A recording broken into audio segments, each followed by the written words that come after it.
You're listening to Beyond the Barracks. We're live tonight at Over the Horizon Brewing. We're at 2200 Harriet Street. Brian Giffen, along with the head coach of the Citadel, Maurice Drayton. And we're unpacking somewhat still from this Furman game. Well, one last point on that. Just both of your quarterbacks, we touched on it briefly a minute ago, but both of them actually were effective and played reasonably well, and it continues to go that way. Yes, so right now we're a two-headed monster. Everybody wants to know who's going to trot out on the field first. Truth of the matter is, we don't know. But both of them are going to play.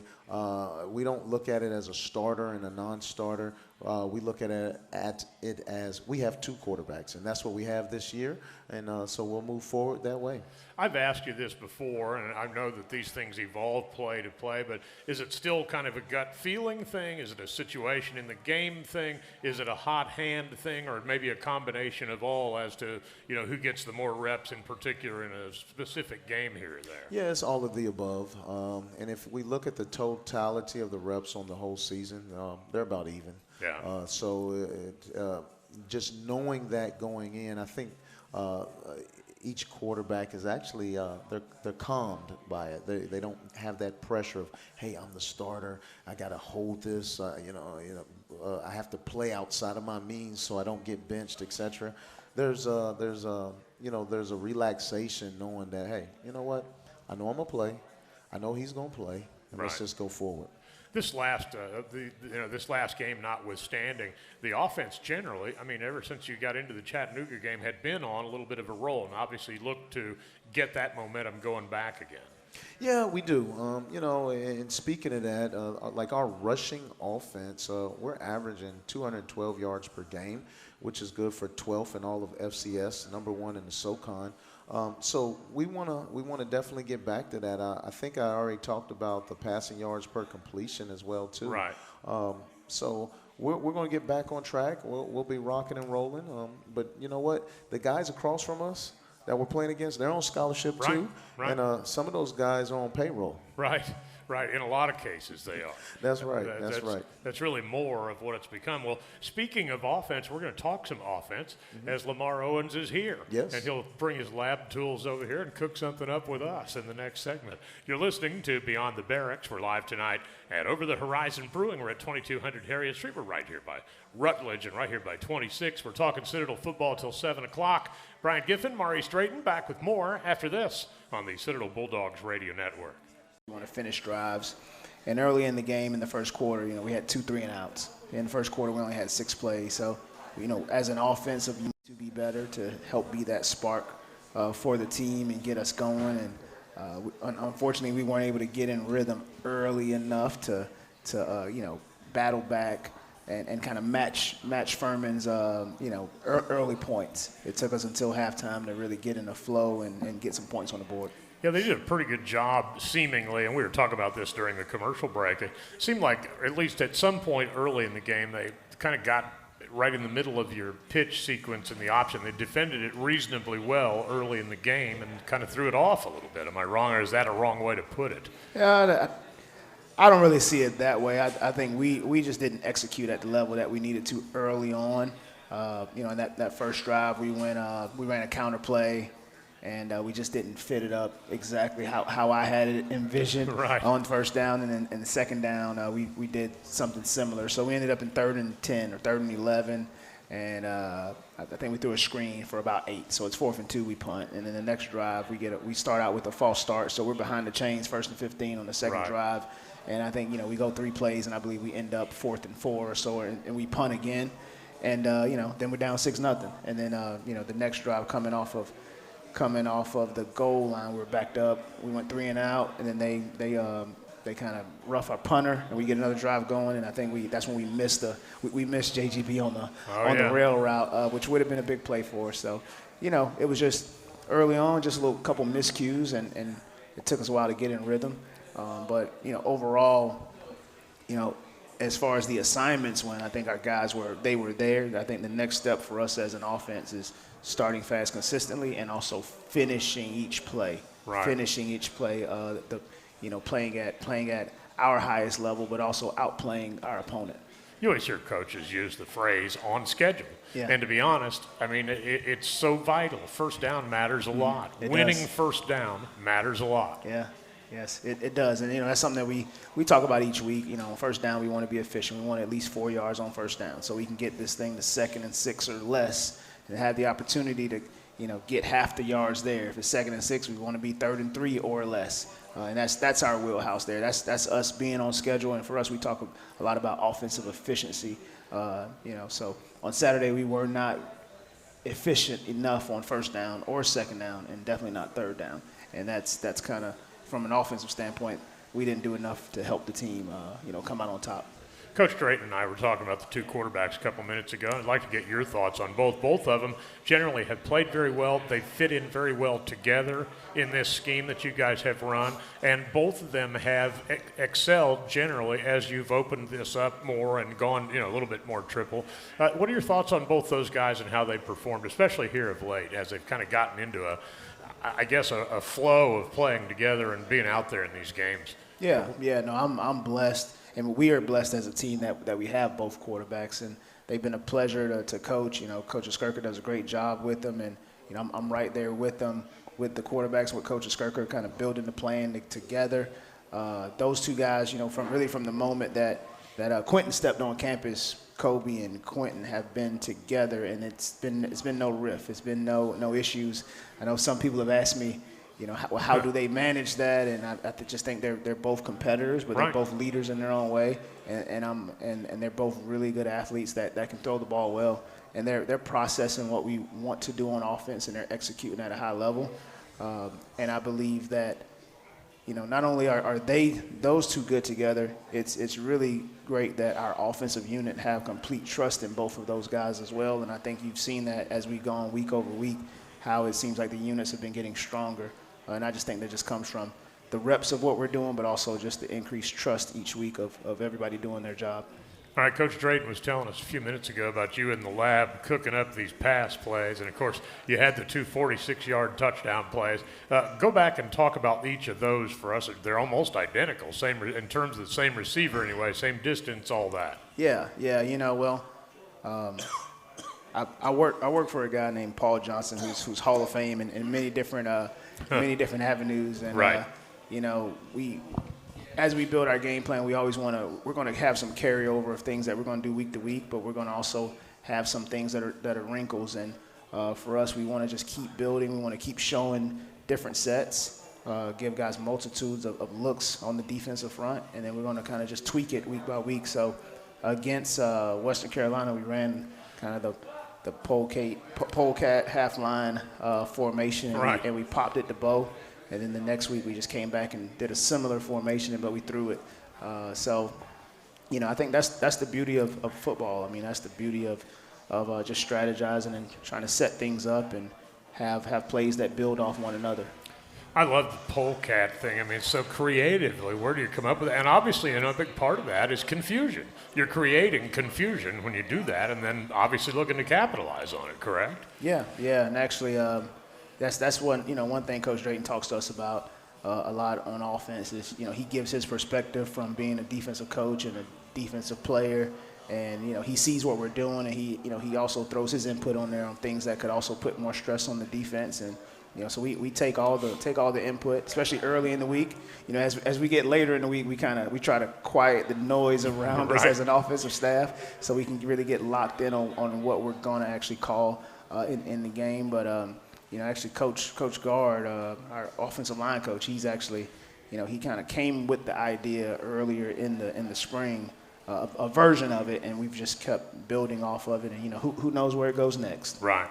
No doubt about it. Dogs will take on VMI. That's a Silver Shako game, man. It comes your way this Saturday. That's a 2 o'clock kickoff at Johnson Haygood, the military classic of the South. Who's going to miss that? What are your thoughts on VMI? Obviously, the rivalry speaks for itself. It's a very unique rivalry, and it's a game that both sides badly want to win. What are your thoughts on that? Yeah, I think, I have tons of respect for those coaches over there and the young men over at VMI and all that they go through that are very similar to what our cadets go through as well. Think defensively they did a great job against us last year. They're going to fly around. They're going to be playing hard. So it's going to be up to our guys to go match that energy and go finish. We got a lot of respect for those guys, and looking forward to the game on Saturday. What do they do best defensively that you're going to have to overcome to get the desired result? Yeah, they're multiple. They're an odd front team, but they give you a lot of different looks, and they fly around. They do a great job of holding their shells and disguising what they're trying to do. And those guys are well coached over there, and I know they're going to be flying around, trying to stop us. And they gave us a hard time last year, so it's going to be on us to make some adjustments and play a lot cleaner than we did up there last year. Yeah, this is another one that has a significant amount of emotion in it. As much as there's chatter on a football field, I've always been told by guys that have played in this one that there's an excessive amount of, back and forth. Just kind of, there's a mutual respect factor for one, but there's a bad desire to win, and there's a lot of talk down there on the field. Oh yeah, definitely. I think anytime that you're in these rivalry games, which we have a few being in this conference. And I'm no stranger to those with my time playing at the Naval Academy. Right. It's one of those games where, yes, you definitely respect the other side, but when you win this one, it's bragging rights for the rest of the year, but also for a long time. So it definitely matters. Well, Lamar, we appreciate you coming and hanging out on Beyond the Barracks. Obviously, we'll look forward to seeing you later in the week, and let's keep the Shako here where it belongs Saturday. That's right. All right. Lamar Owens, offensive coordinator at the Citadel, spending time with us here on Beyond the Barracks. We're live tonight at Over the Horizon Brewing, 2200 Harriet Street. It is raining a little bit. It's a little bit drizzly and nasty outside, but it's football weather, as Coach said a little bit earlier. And we got about a half hour to go. Coming up next, Lucas Ferreira, who is the new broadcast director, relatively new at the Citadel, will come up and hang out with us. We'll talk a lot about some of the things that they're doing, and we'll have more for you. Coach Drayton will be back up a little bit later to preview VMI, and we're back with more after this. You're listening to the Citadel Bulldogs Radio Network. And we're back with more Beyond the Barracks here at Over the Horizon Brewing at 2200 Harriet Street, presented by Cutwater Spirits. And our guest here in this segment is Lucas Ferreira, who's the broadcast director at the Citadel. And so you came in the middle of a school year, or really baseball season of a school year. And honestly, Coach Drayton, myself, Jay, a whole bunch of us kind of came in all about the same time also. So you kind of came in the middle of everything during a baseball season. How are you finding things? And obviously you're revitalizing a lot.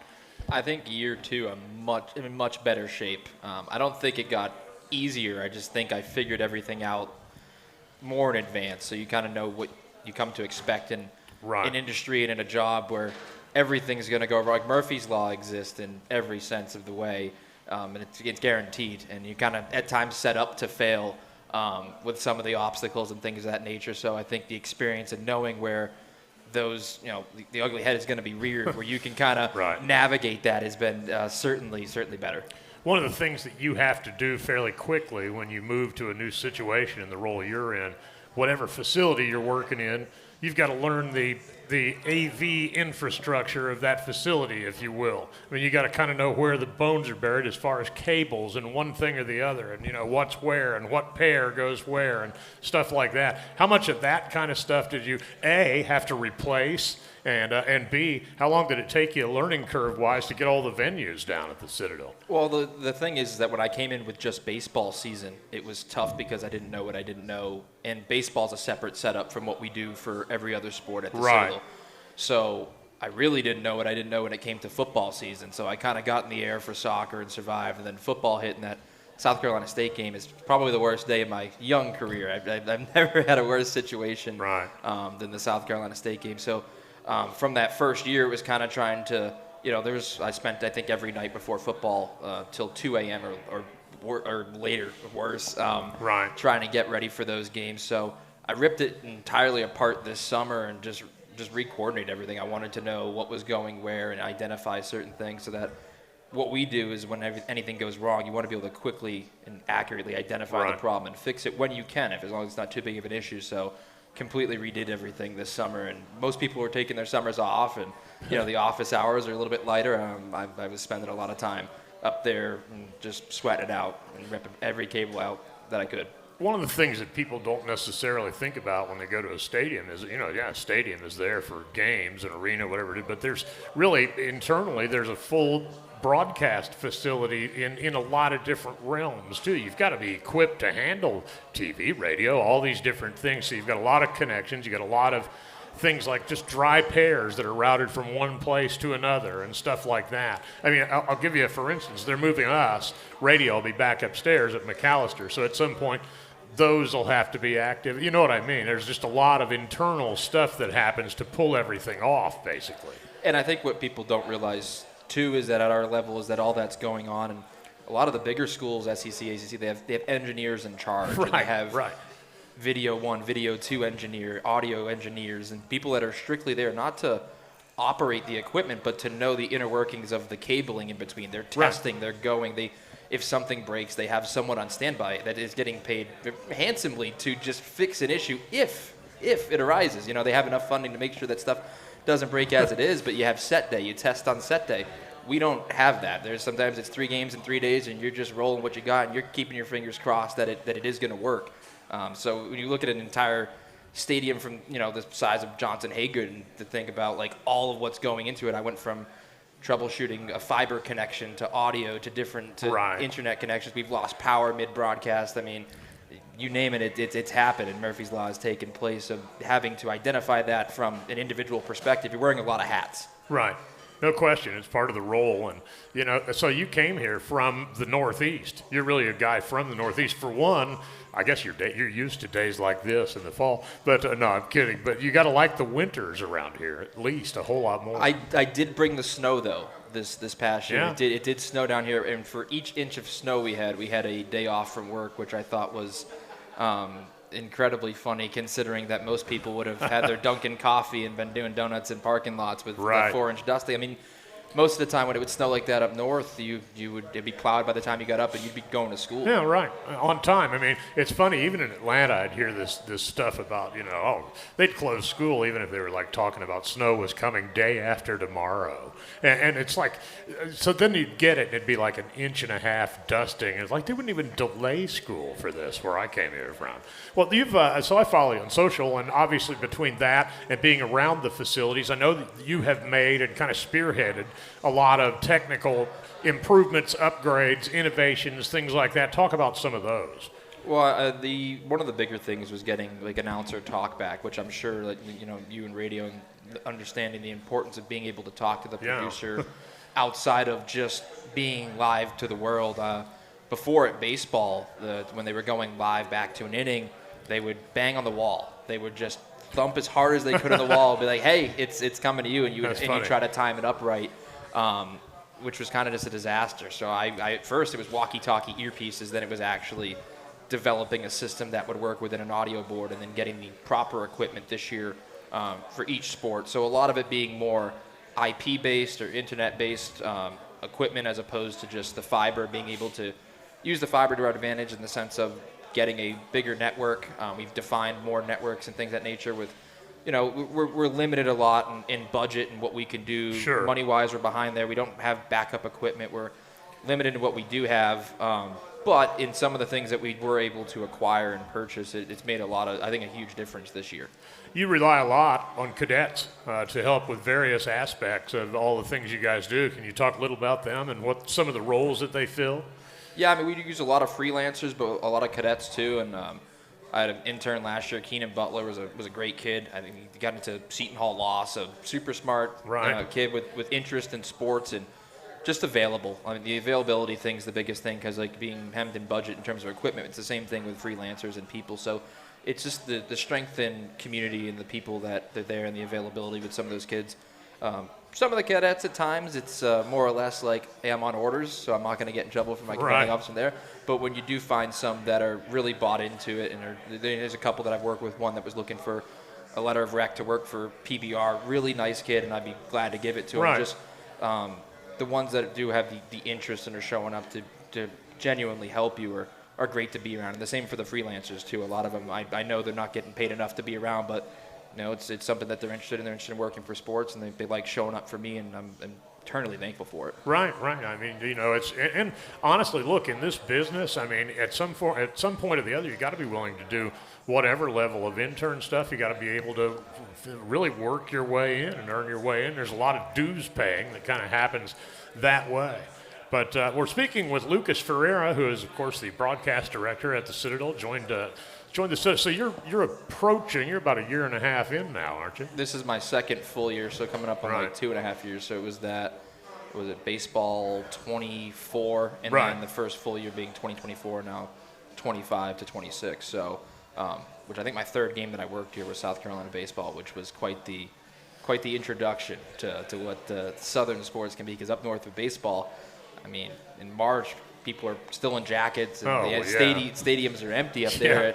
No offense to Holy Cross and UMass and what they have going on here. I mean, we have fully funded programs down here in the SEC and everything. It's been a complete culture shock that I love. I got to be honest, I'm the same way. I love college baseball, and really, because of working in professional baseball, had not really followed it that closely over the years. But when I got here and then got a chance to do it, I developed such a huge, love for college baseball. I think what a lot of people don't understand, it may be a little different for you, but so back to when they go to the stadium and they go and enjoy a game, they don't realize how early some people have to be there to get all the stuff ready to give them the best possible experience. You know what I'm getting at? Yeah. So you're there. I totally understand. Now, when you're at home, obviously, the whole thing, the infrastructure is there. But still, on a game day, there's a lot of coordination a long time before the teams get there. And a lot of times, too, it's just fighting to get it there. You'll bump into issues and things of that nature where you had a plan and you want to put on this terrific broadcast, and I think a lot of times we do hit our marks, but there's other times where it's just survive in advance. Like we just want when someone clicks that link for there to be something on their screen that they can watch. I mean, at the end of the day, and for me, that's, for example, like a football game, I do call times at 3 hour, which means you're reporting for your shift. If it's a 2 o'clock kick, you're there at 11 a.m. For me, my call time is double. My individual personal call time to set things up is double whatever it is for a crew member. So if it's 2 for any event that's not football, it's 3 for football. I'm there at minimum 6 hours early. Now, there's nights before where we'll have volleyball Thursday, Friday this week. I'll probably be there after volleyball. It's going to be, I think on the Friday, I think it's a 4 p.m. first ball, so I'll probably be there until 8, 9 p.m. And then I'll be right back up and at it, wake up at 6 a.m. and be on my way to the stadium. And it just rinse and repeat. And it really doesn't stop. No doubt. Well, it gets really busy next week, too. Of course, after VMI, then you get a basketball game Monday, and then we're off and running with that. Lucas, appreciate it, man. It's good to have you come up and spend a few minutes talking about all the improvements you've made. And obviously, I enjoy working alongside you to whatever degree that we do, and you've always been really helpful, so thanks for that. And appreciate you coming on, man. Thanks, Brad. Appreciate it a lot. All right. That is Lucas Ferreira, the broadcast director at the Citadel, spending time with us here. This is Beyond the Barracks. We'll be back with our final segment after this. Coach Drayton will be back, and we'll get his thoughts and set the scene for the battle for the Silver Shako that comes your way this Saturday. 2 o'clock kick. And, of course, if you, for whatever reason, don't get out to Johnson-Haygood, which should be nearly sold out, I would hope, then you can get our pregame show at 1 o'clock. And, of course, the kickoff is at 2. Back with more after this on the Citadel Bulldogs Radio Network. And we're back with more of Beyond the Barracks at 2200 Harriet Street. We're at Over the Horizon Brewing. And Beyond the Barracks is presented by Cutwater Spirits. Brian Giffen and now Coach Drayton is back up here. And let's set the scene now. The battle for the Silver Shako. You brought the trophy home last year. Obviously, it was a hard-fought game. It was kind of typical Citadel VMI game, very hard fought defensively. Both teams, I think, turned it over a couple times and put the ball on the ground a couple times, but very hard fought, very emotional. What do you expect Saturday? Oh, it's going to be more of the same. Anytime Citadel plays VMI, throw the records out the window. It's going to be hard hitting. It's going to be action packed. It's going to be a little trash talk. It's going to be some extracurricular activities after the whistle. So let's just hope that the officials they jump on it early, keep it intact. I tell you what, man, I'm excited about this game. You circle it every year because you get to go against a foe who lives the same lifestyle that you live, who respects the same lifestyle that you live. So I tell you what, we're excited about it. It's going to be a fun game. It's a big game because it's the next one, Sam, borrowing your line. It's a big game because it's the next one, but it's also a big game because of the uniqueness of the rivalry and that very similarity you just talked about. Yeah, absolutely. And I have a very, very high respect for head coach Danny Rocco. He's a great man, good coach. And I tell you what, he and I, when we go to the head coaches meetings, we're best friends because we have to be. Sure. The rest of the league is against us. And we have to bond together, stick together, just to create a level playing field, as we navigate this thing called being a head coach in the Southern Conference. They have not had that great a season in terms of wins and losses. What are the things that jump off the tape at you when you turn it on? Man, they got a tailback that can run. I mean, this guy's fast as lightning. He has legit speed. He runs track for their track club as well. He's a 4-3 guy. If he gets out in the open or if he gets in space, we're going to have a hard time running him down. Their quarterback, he's really good. He's efficient. He can make the throws as well. And we just talked about it earlier, against Mercer, against Furman. That has somewhat been an Achilles heel. So we're going to have to be really, really good as far as that goes. Yeah, and I mean, you said the emotional part of it. What do you think about them defensively? What do you see when you watch the tape? What do they do? Or do you expect to see a lot of pressure? They've seen the triple a lot. So defensively, if I had to make an equation, they are like us on offense, right? Sometimes you don't have the biggest, fastest, strongest players, so you have to manipulate it by creating dirty eyes. When we completed those long touchdowns, they're doing some of the same stuff on defense with their pressures, with their formations, their pre-snap looks, their post-snap looks, things of that nature. So we'll have to be really good in identification pre-snap so that we can win post-snap. Where is your team, do you feel like, as the leader? Where do you feel like the guys are, confidence-wise and all that? Obviously, the last couple of weeks have been disappointing, but, you go through bumps and bruises, and you just have to keep getting up. Yeah, so yesterday the guys came out. We practice on Sundays. Monday is a day devoted to studies. They came out. They were excited. They were ready to go.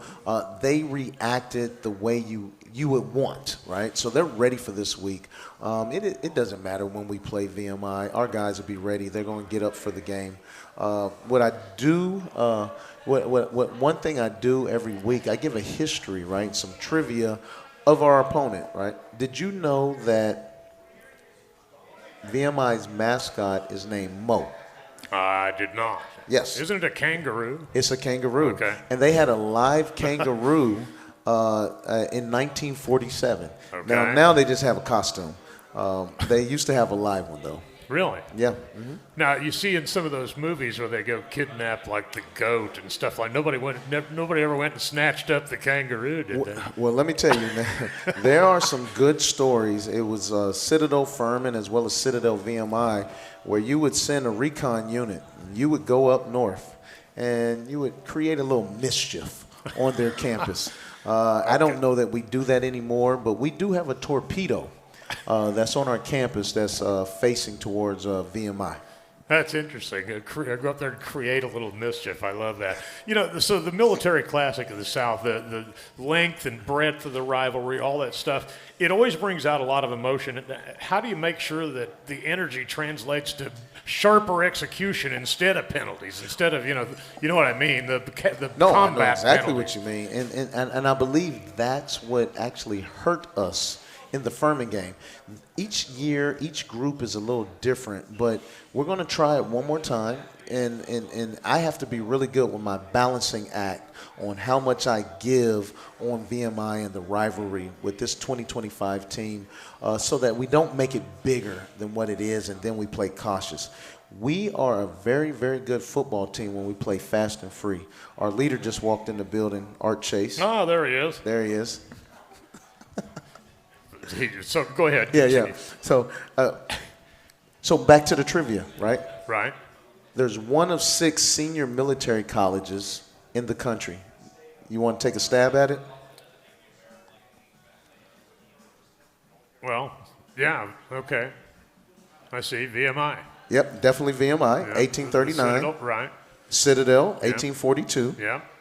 Norwich, Yeah, 1819. Sure. Texas A&M, see that. Yeah, Texas A&M, 1862. Yeah, and Virginia Tech. Virginia Tech, 1872. No, I didn't realize North Georgia was one of those also. That's right, 1873. So, man, this is going to be a good game.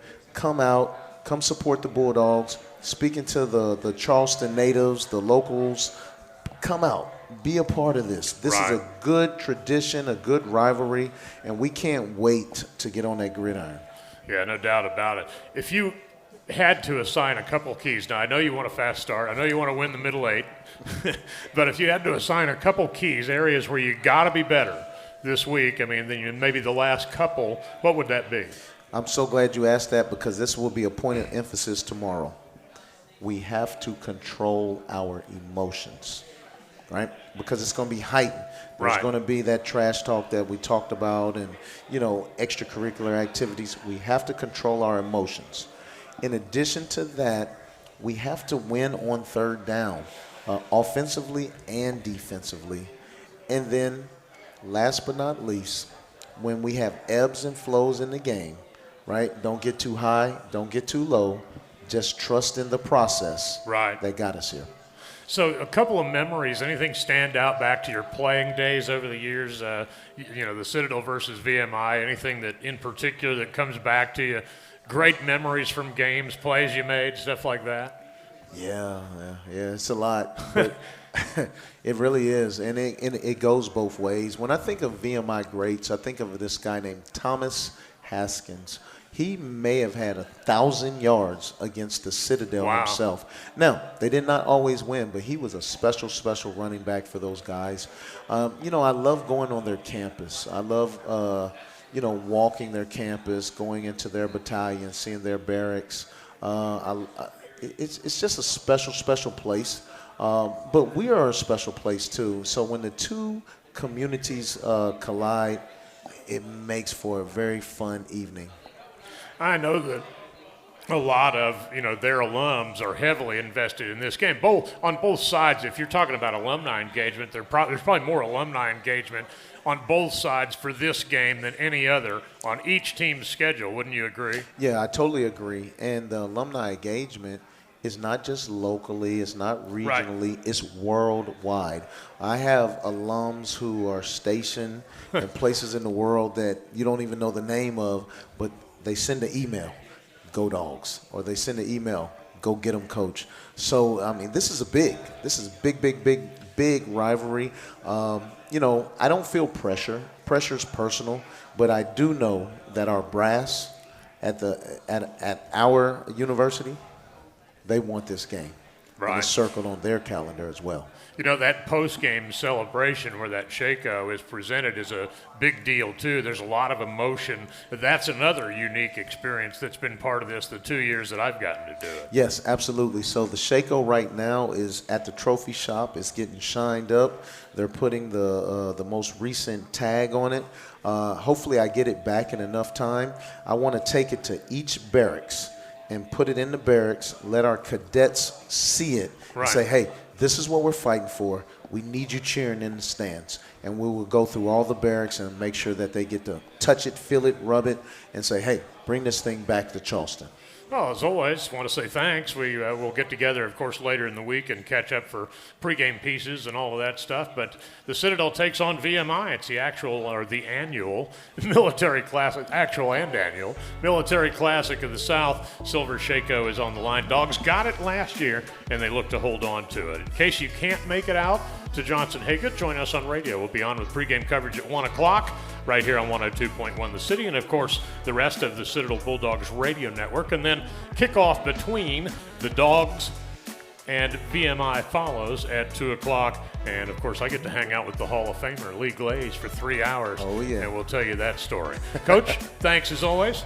And we thank Cutwater Spirits, and we thank our friends here at Over the Horizon Brewing and all of you who came out tonight. That'll do it for us. Thanks to Will Brown in the studio, and we will talk to you Saturday, everybody. Good night, and go Dogs. Go Dogs.